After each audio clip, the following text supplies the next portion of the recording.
Assalamualaikum warahmatullahi wabarakatuh. Halo teman-teman, di sini kami akan mempresentasikan tentang regression.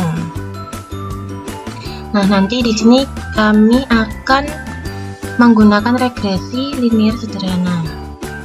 Soalnya regresi itu kan ada dua macam ya. Yang pertama itu regresi linear sederhana, yang kedua itu regresi linear berganda.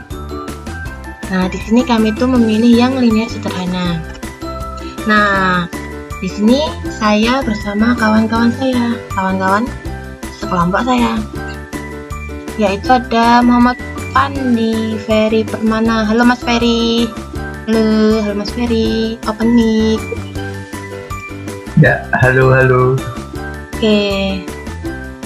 Terima kasih Mas Ferry, terima kasih. Terus kemudian ada Mas Farhan, Muhammad Farhan Khairul Amri Darmawan. Halo Mas Farhan, open mic. Halo Mbak Ivy ya. Halo, oke, makasih Mas Farhan. Lalu kemudian ada Mbak Agita Putri Kusumaning Tias. Halo Mbak Agita. Iya, halo.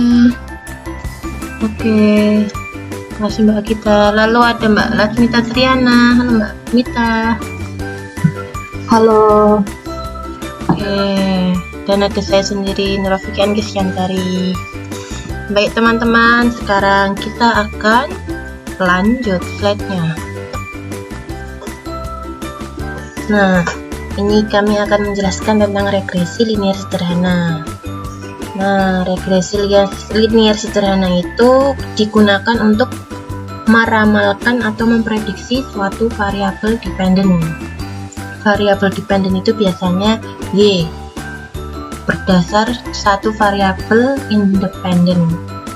Variabel independen itu adalah X dalam suatu persamaan linear. Nah, rumusnya apa sih regresi linear sederhana itu?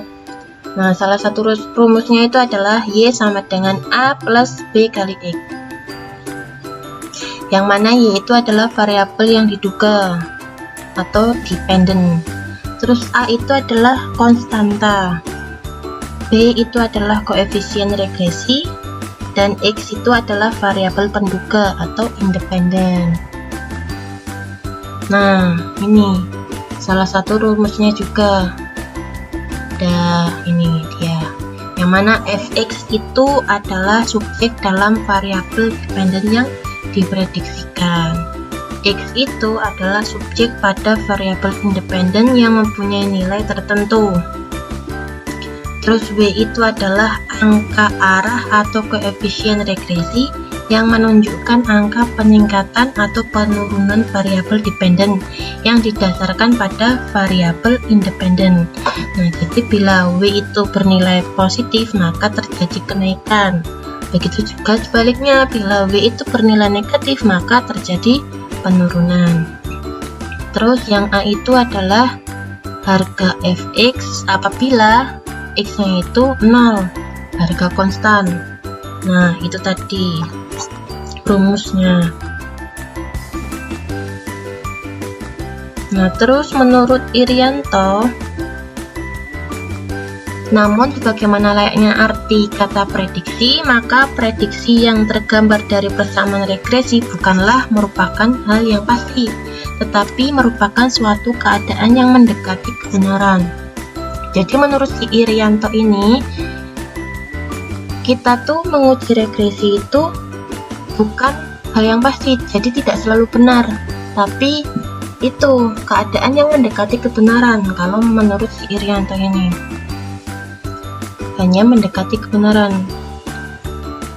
Nah, terus kegunaan analisis regresi itu untuk apa? Itu untuk mengetahui variabel-variabel kunci yang memiliki pengaruh terhadap suatu variabel bergantung, pemodelan serta pendugaan atau peramalan. Selain itu masih ada beberapa kegunaan lainnya, yaitu apa? Yang pertama, membuat estimasi rata-rata dan nilai variabel tergantung dengan didasarkan pada nilai variabel bebas. Yang kedua yaitu untuk menguji hipotesis karakteristik dependensi. Terus yang ketiga itu untuk meramalkan nilai rata-rata variabel bebas yang didasari nilai variabel bebas di luar jangkauan sampel. Itu kegunaan dari analisis regresi ya teman-teman. Nah, di sini kita akan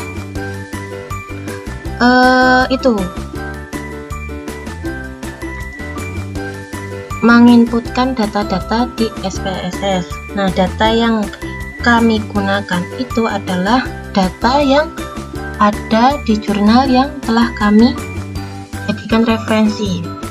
Nah, data ini tuh prediksi curah hujan menggunakan suhu dan kelembapan udara. Nah, suhu itu di sini tuh kami menggunakan nama CHT. Terus untuk kelembapan udara itu menggunakan nama CHRH. Nah, terus ini ada bulan. Ini kita inputkan ke dalam variable view. Nah, lalu kita inputkan data-datanya nih di data view ini. Bulannya didata dari bulan Januari sampai Desember. Terus ini kita inputkan data suhunya sama kelembapan udaranya diinputkan. Ini diambil dari data BPS ya.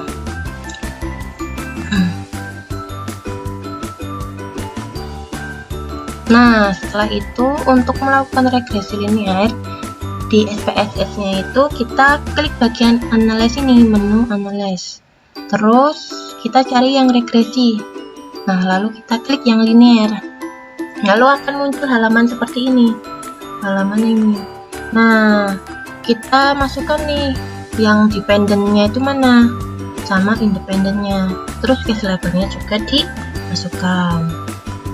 Nah, nanti setelah itu kita atur yang statistik, terus opsinya juga diatur, plotnya terus diatur. Nah, pengaturannya ada di slide sebelah. Nah, opsinya ini kita atur ya, yang di stepping method kriteria itu kita pilih yang use probability of F. Nah, ini di klik buttonnya. Terus ini angkanya kita atur 0,05 sama 0,10. Nah, ini jangan lupa untuk dicentang ya, yang include constant in equation. Nah, terus untuk yang di missing value itu kita pilih yang exclude case listwise. Terus jangan lupa di continue, klik continue. Lalu kemudian kita berganti untuk mengatur yang statistiknya. Nah, untuk yang statistik yang pada bagian regression coefficient itu kita centang pada bagian estimate. Terus untuk yang sebelahnya ini kita centang yang bagian model fit sama descriptive. Nah, untuk bagian yang residual ini kita centang pada bagian case wise diagnosisnya, terus kita pilih all case. Terus lalu di continue, diklik continue. Habis itu kita atur yang plotnya. Kita centang bagian ini, histogram, normal sama product all partial plots. Oke. Nah, lalu kita klik continue. Nah, setelah kita klik continue, ada outputnya. Outputnya apa? Nah, ini ada korelasi.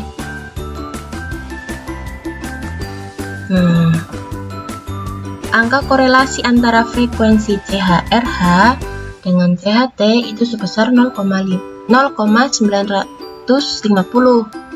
yang artinya hubungan korelasi kedua variabel tersebut sangatlah kuat. Nah, ini sangat kuat karena nilainya ini yang 0,950 itu lebih besar daripada 0,75. Jadi syaratnya itu kalau lebih besar dari 0,75 itu sangatlah kuat. Kalau antara berapa yang bawahnya kira-kira tuh kayak 0,5 sampai 0,75 itu kuat. Jadi ada syarat-syaratnya tertentu itu. Kalian boleh searching di Google syarat-syarat korelasi itu seperti apa, ketentuannya itu seperti apa. Ada di Google. Terus untuk output selanjutnya itu adalah model summary. Nah, besar pengaruh variabel frekuensi CHRH terhadap CHT ialah 90,3%, yaitu diambil dari ini R square-nya. Ini kan 0,903. Nah, itu dikali 100% jadi 90,3%. Nah, sisanya itu 9,7% dari pengurangan ini tadi. Terus ada ANOVA. Nah, angka signifikan sebesar 0,000 itu kurang dari 0,05, maka hasilnya HO ditolak, hasilnya diterima. Nah, apabila hasilnya itu lebih besar dari 0,05, itu sebaliknya, H0 nya diterima, hasilnya ditolak. Nah, itu kalau signya ini lebih besar dari 0,05. Nah, ini artinya dari kedua hasil tersebut ini memiliki arti, yaitu ada hubungan linear antara variabel frekuensi CHRH memang mempengaruhi CHT. Kesimpulan model regresi di atas itu sudah benar dan layak, sudah memenuhi. Terus di sini ada output yang lain, yaitu ada case wise diagnosis sama residual statistik. Nah, ini ada histogramnya juga. Nih chartnya, regression standar residual. Terus ini ada juga apa namanya, grafik dari regression standar residual. Grafiknya ke atas ya, kalau regresi ke atas. Oke, untuk referensinya ada banyak. Di sini kita mengambil beberapa dari modul, dari PPT, terus dari jurnal-jurnal yang kami cari. Nah, mungkin cukup sekian presentasi dari kelompok kami. Kurang lebihnya mohon maaf yang sebesar-besarnya. Wassalamualaikum warahmatullahi wabarakatuh.